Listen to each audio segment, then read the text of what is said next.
देवादिदेव मूलनायक आदिनाथ भगवान की, शासनायक भगवान महावीर स्वामी की, कलिंद्रा के बाहुबली भगवान की, आचार्य भगवत कुंद कुंद देव की, आचार्य भगवत विराट सागर जी महाराज की, आचार्य भगवत विशुद्ध सागर जी महाराज की, मम दीक्षा शिक्षा दाता संयम प्राण प्रदाता आचार्य गुरुवर विभव सागर जी महाराज की। श्री माता जी की जय। वंदनीय हरिका संघ की जय। प्रिय बच्चों, द्वादशांग मां जिनवानी के चरणों में नतमस्तक होते हुए आज पुनः हम इस संसार में भटकते हुए प्राणियों के दुख का निवारण किस प्रकार से हो, इस बात को जानने के लिए द्वादशांग मां जिनवानी के चरणों में आकर के विराजमान हुए हैं।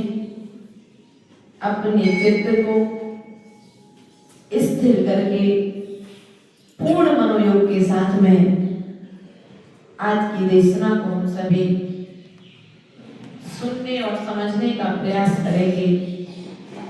पूर्व में आचार्य भगवत ने अनित्य भावना अर्थात संसार में जितनी भी वस्तुएं हैं वे सब अनित्य हैं, मात्र एक आत्मा है, ना वो नित्य है और ना ही वो अनित्य है। ऐसे कथन के साथ में असुर भावना की बात कही थी कि संसार में भटकते हुए प्राणी के लिए जो भी वस्तुएं दिखाई दे रही हैं, जो भी व्यक्ति दिखाई दे रहे हैं, वे कोई भी इसे शरण, मात्र एक मेरी आत्मा ही मुझे शरण है, मेरे गुण ही मुझे शरण है, मेरा श्रेष्ठ आचरण ही मुझे शरण है। संसार दशा का वर्णन करते हुए आचार्य भगवत ने यहाँ पर नरक गति में इस जीव ने नाना तरह के दुखों को भोगा है, फ्रेंच गति में नाना तरह के दुखों को भोगा है, मनुष्य गति में और देव गति के दुखों का वर्णन करते हुए संसार दशा का वर्णन यहाँ पर किया था। वास्तविकता में संसार में जितने भी प्राणी हैं, जितने भी संबंध हैं, सब स्वार्थ के संबंध हैं। स्वार्थ समाप्त हुआ कि व्यवहार भी समाप्त हो जाता है। आज हमारे साथ बैठे हो आप लोग स्वार्थ से बैठे कि निस्वार्थ भावना से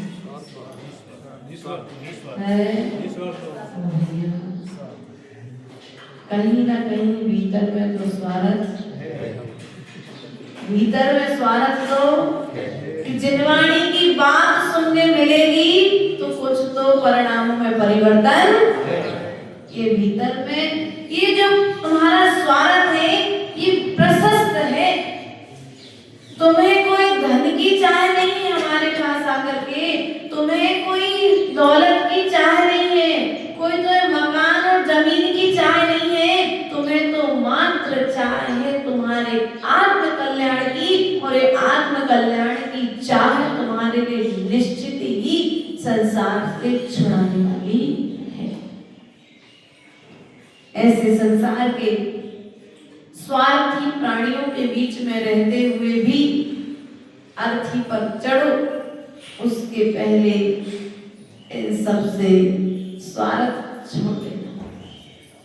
सबको अर्थी पर एक दिन जाना ही पड़ेगा, लेकिन जाना पड़े उसके पहले स्वार्थ का त्याग, क्योंकि जब तक स्वार्थ का त्याग नहीं करोगे तब तक तुम्हारी अर्थी में भी लोग आएंगे। क्या बोलो, लोग कहेंगे बड़ा स्वार्थी था, नहीं क्या?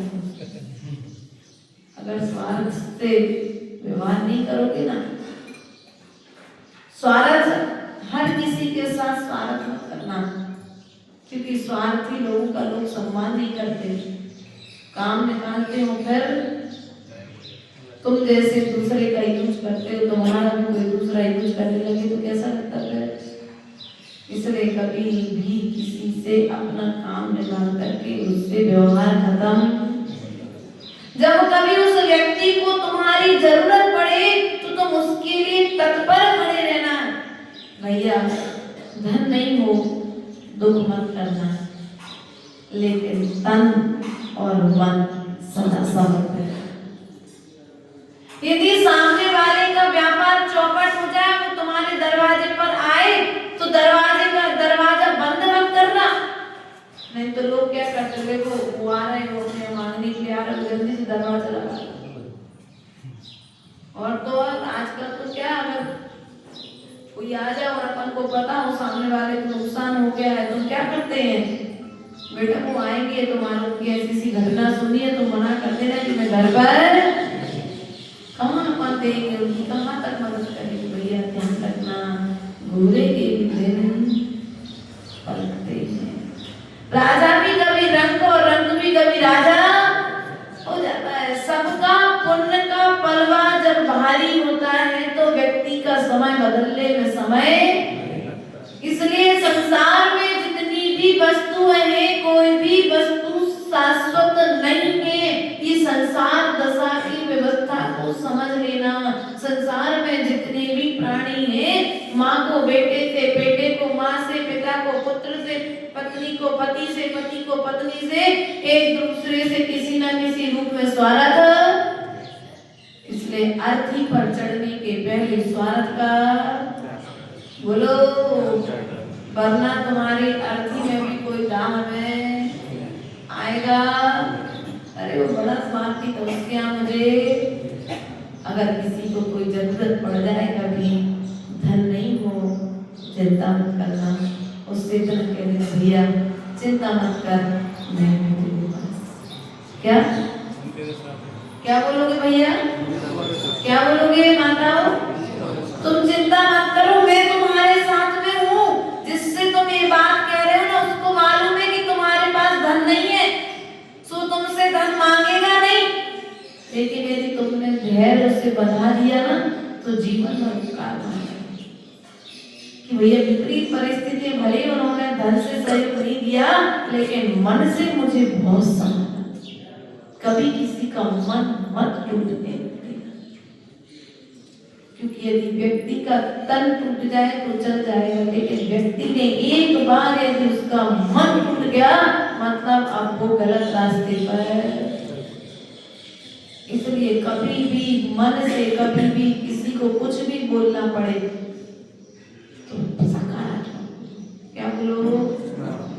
एक बार एक व्यक्ति के, एक दोस्त का एक्सीडेंट हो गया। उस गाड़ी में तीनों दोस्त थे, एक की आंखें चली गई, एक के हाथ चले गए और एक के पैर। उस व्यक्ति ने अपने तीनों मित्रों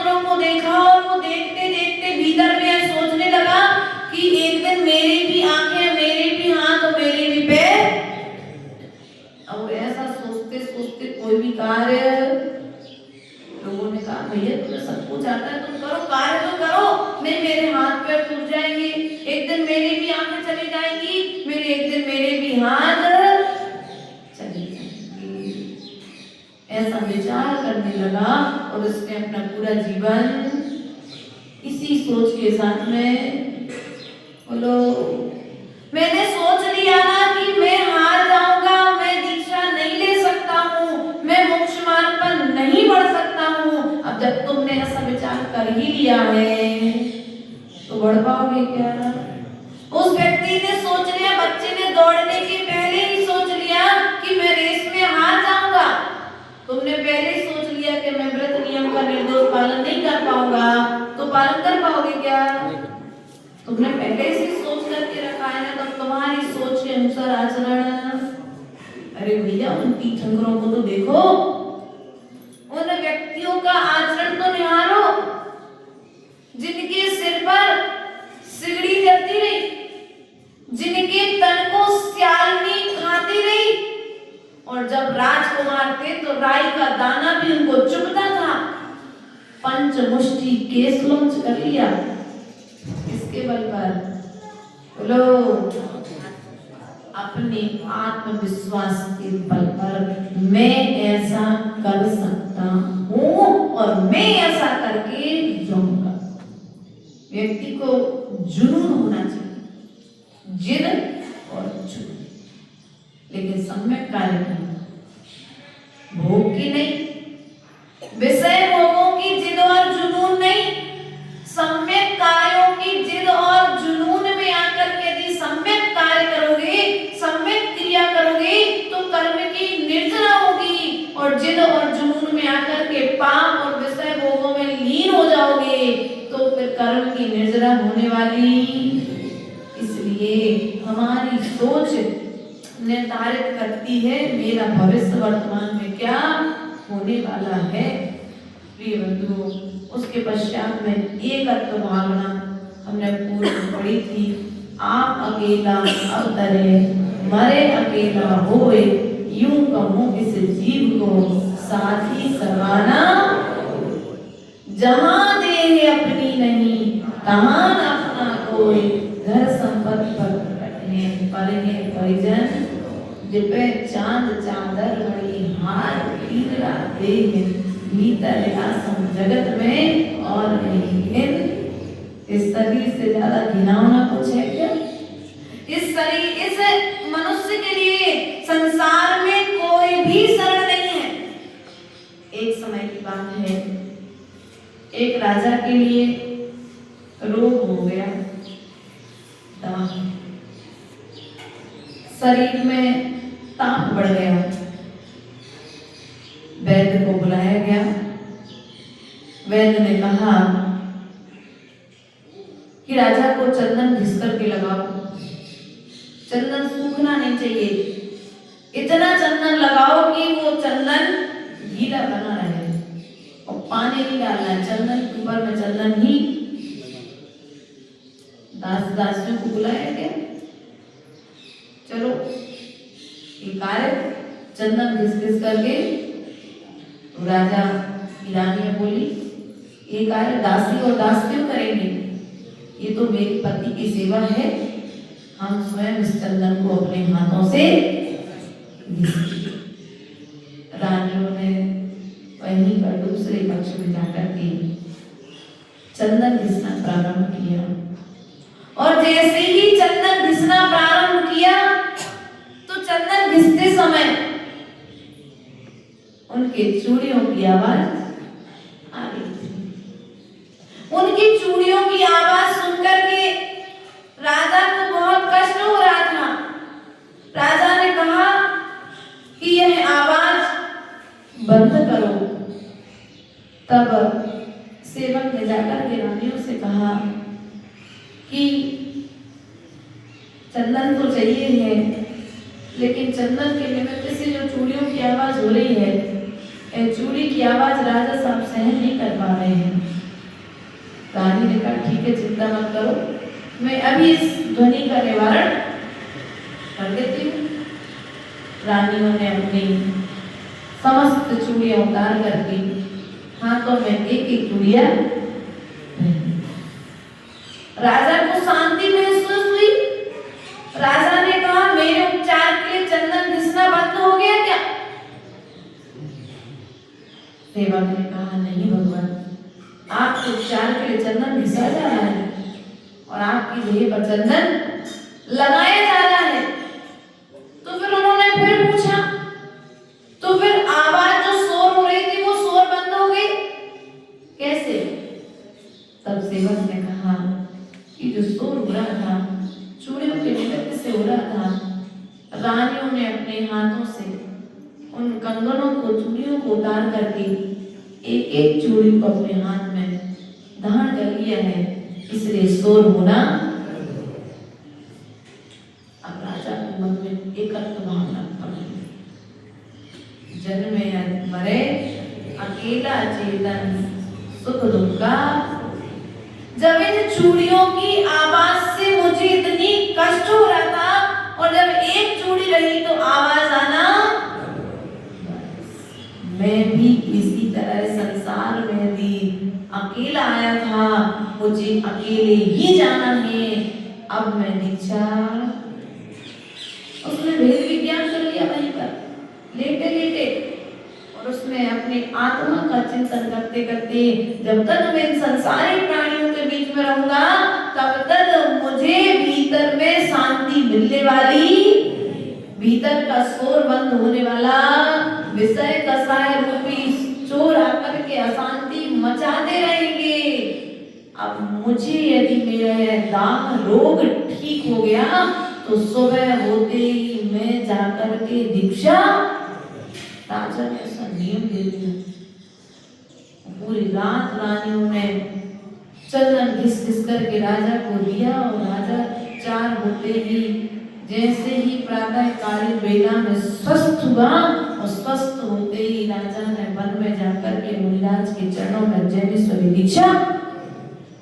एकत्व भाव में कभी भी व्यक्ति को एकत्व का ज्ञान, मैं अकेला हूँ, मुझे अकेला जाना है, तो फिर मैं एकाकी होकर के ही अपनी आत्मा का चिंतन क्यों ना करूं? मैं क्यों पर के जाल में फंसा हुआ हूँ? क्योंकि हम मनुष्य ने मकड़ी की तरह जाल बनाया है और स्वयं ही जाल बना रहे हैं, स्वयं ही उस जाल में फंसते चले जा रहे हैं। इसलिए प्रयास करिए, संसार में जो जाल तुमने बनाया है उस जाल को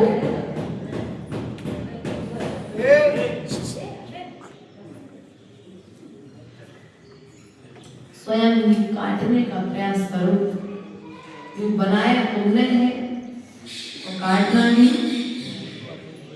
आरी भी तुम्हारे पास में उस जाल को काटने के लिए उपयोग से विवेक पूर्वक यदि गृहस्थी का त्याग करोगे तो संकलेश नहीं होगा, और अविवेक पूर्वक यदि काटोगे तो तुम स्वयं उस जाल में फंस जाओगे।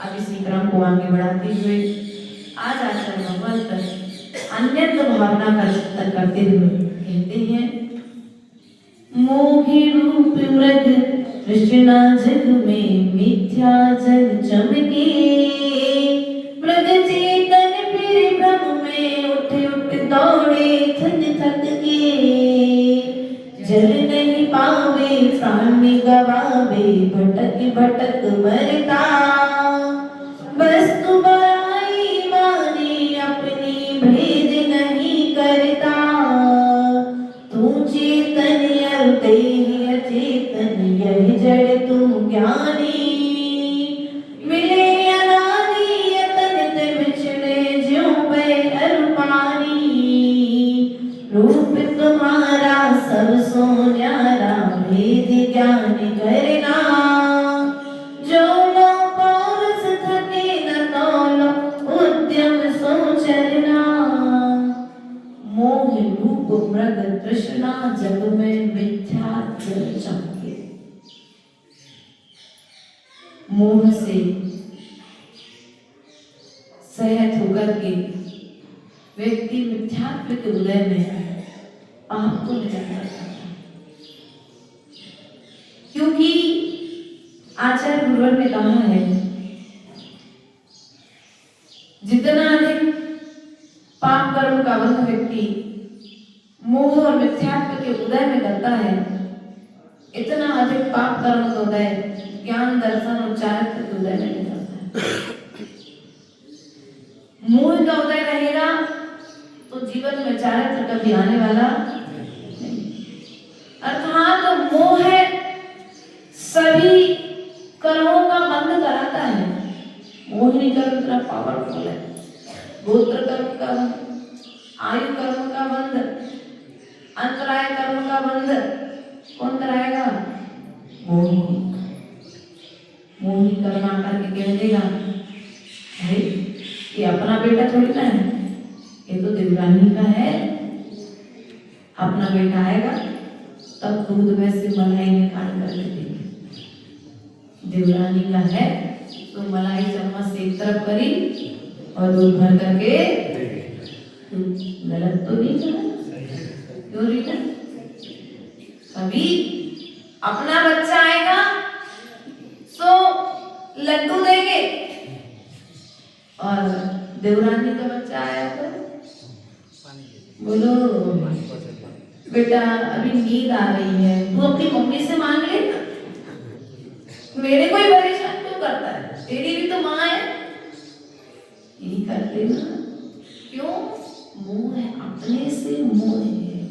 बच्चा तो वो भी है, देवरानी का हो चाहे जेठानी का हो, है तो एक ही घर की संतान, है तो एक ही कुल का सदस्य, है तो एक ही परिवार का सदस्य, लेकिन मेरा तेरा क्या हो गया?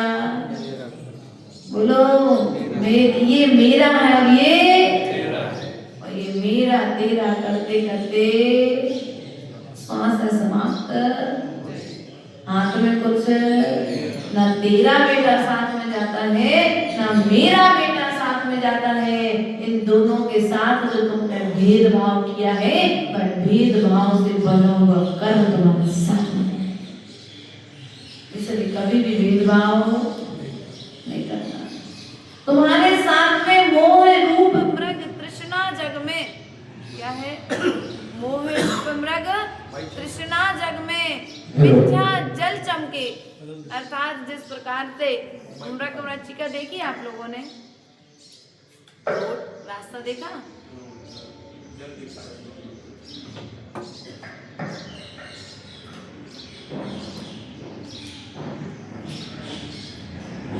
रास्ते में आप लोग गए नहीं? आगे ऐसा लगेगा कि बहुत सारा पानी भरा है, तालाब जैसा। अभी धूप के सफर में आप लोग जब जाओगे तो ऐसा लगेगा अरे रास्ता भटक, सुनिए भी बहुत सारा तालाब दिख रहा है आगे, तो नदी जैसी कुछ दिख रही है। और जैसे आगे बढ़ते तो फिर रोड जगह दो देखने लगते हैं। ऐसे हमारी स्थिति भी यहाँ पर है, हम भ्रम में पड़े हुए हैं। किसमें पड़े हैं? हमने भी पर वस्तुओं के भ्रम में पड़ करके सुख की धारणा कर ली है कि मुझे पर वस्तुओं के निमित्त से सुख मिलेगा, लेकिन वह सुख मिल रहा है क्या? बोलो, मिल नहीं रहा है। इसलिए प्रिय बंधुओं, पर वस्तुओं में जो हमने बुद्धि बना करके रखी है, सुबह से लेकर के शाम तक तुम पुरुषार्थ कर रहे हो कि मुझे सुख मिलेगा, मुझे सुख मिलेगा, लेकिन सुख मिल रहा है क्या? लेकिन वास्तविकता में हम लोग जिस स्थान पर हैं वहाँ बढ़िया सुख है।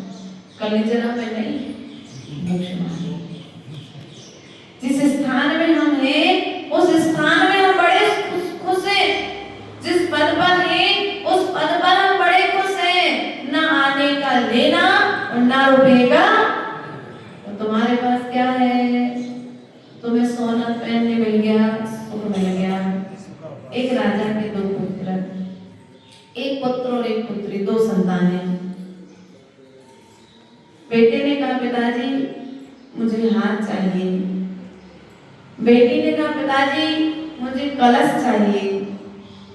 राजा ने सोना उठाया और बेटी को हार बनवा दिया, बेटे को हार बनवा दिया। बेटी ने कहा मुझे कलश चाहिए, राजा ने सोना उठाया, कलश बनवा दिया। राजा को संकलेश क्यों?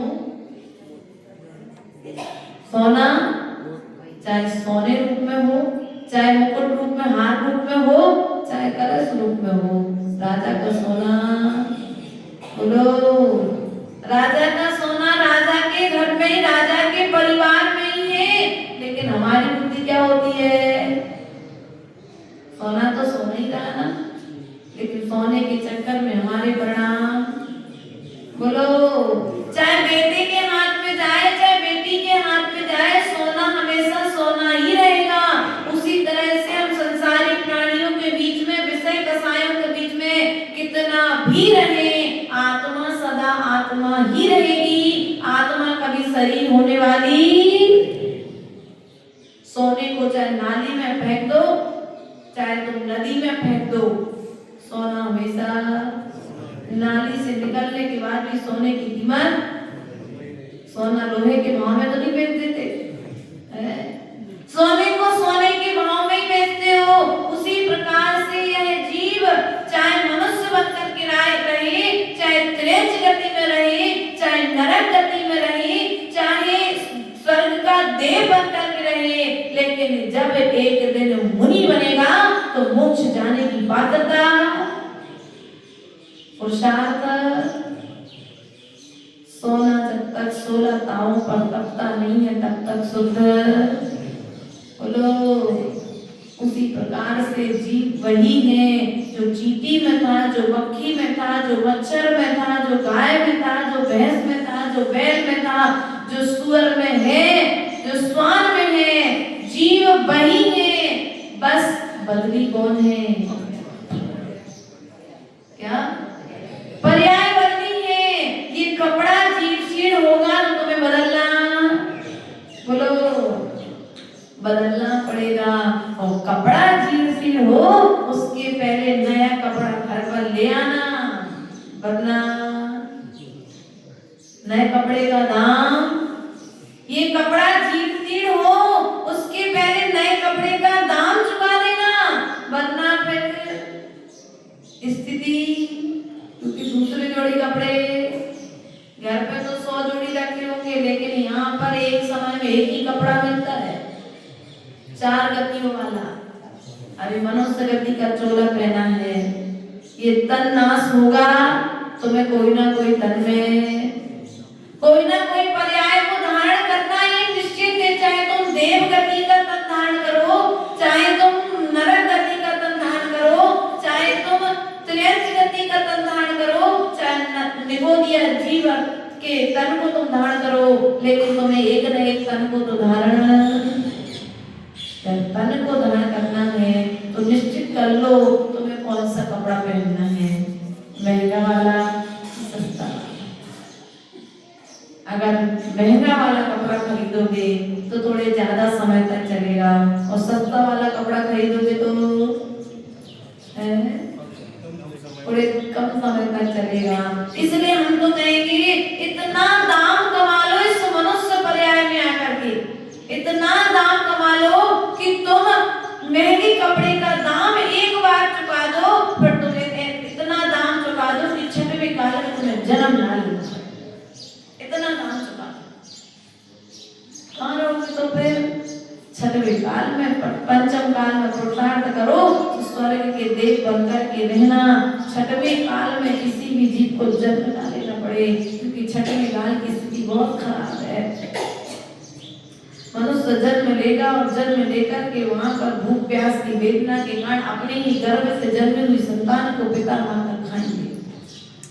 ये व्यवस्था चलना है 6वें काल में, तो थोड़ा सा संयम ले लो, थोड़ा सा नियम ले लो।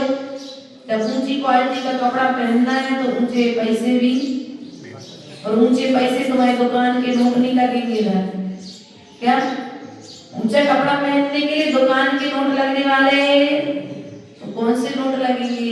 यहाँ सब में दर्शन का आईडी लगेगी, यहाँ पर सब में ज्ञान की आईडी लगेगी, यहाँ सब में चारित्र की आईडी लगेगी। आजकल एटीएम बनने लगे ना, होते कि नहीं होते एटीएम? तो तुम लोग कौन सा एटीएम लेके चलोगे भैया? सब में दर्शन का, सब में ज्ञान का, सम्यक चारित्र का भैया देखो, सम्यक चारित्र का अपनी शक्ति के अनुसार पालन करना, लेकिन पंचम काल में सम्यक दर्शन की तो आएगी कम से कम बनाएगी। एक बार तो प्राप्त करे लो, कम से कम बहुत ऊंचे वाले देव नहीं बन पाओ तो कम से कम देव तो किसी रूप में जाओगे, पहुंच तो जाओ। और वहां पहुंच गए तो छठवें काल में फिर के दुखों को तो भोगना, ऐसा प्रयास और पुरुषार्थ करो। मृग की तरह हमारी स्थिति है, हम एक दूसरे को देख कर के भाग रहे हैं। किसी श्रावक ने आकर के कहा, माता जी मेरा मकान, क्या कहा माता जी, मैंने मकान से पूछा बता सत्संग तो किसका है। मकान ने कहा भैया मैं किसी का भी, बस ये तो एक रहने का स्थान, एक धर्मशाला है। क्यों भैया, कहाँ गए वो महानुभाव जिनके यहाँ मेरा आहार हुआ था, संजीव, ये बता हाँ संजीव, आप कह रहे थे ना माता जी सबसे पुराना मकान है कलेजरा का, सबसे पुराना और सबसे बड़ा, क्या कहते मजबूत, सबसे पहले कलिंगा मकान ये, सबसे पहले इनका मकान बना, इनका ऐसा कहना था। तो आपका मकान किराएदार अगर पहले की बात नहीं सुनी होती तो क्या उत्तर होता। मकान मेरा है, ध्यान रखना ये मकान तुम्हारा नहीं है, तुम्हारे पहले जिसने दाम चुकाया था सो बोर है करके गया, किराए का घर है, तुम चले जाओगे सो दूसरा धर्मशाला है, वहाँ जब तक आयु कर्म है तब तक रहोगे, जब तक तुमने पैसा भरा है आयु कर्म रूपी तब तक तुम्हें उस मकान में रहने मिलेगा। और जैसे आयु कर्म में समाप्त हुआ कि घर छोड़ करके, इसलिए घर में भी रहो, घर में भी रहो तो धर्मशाला समझ करके रहना।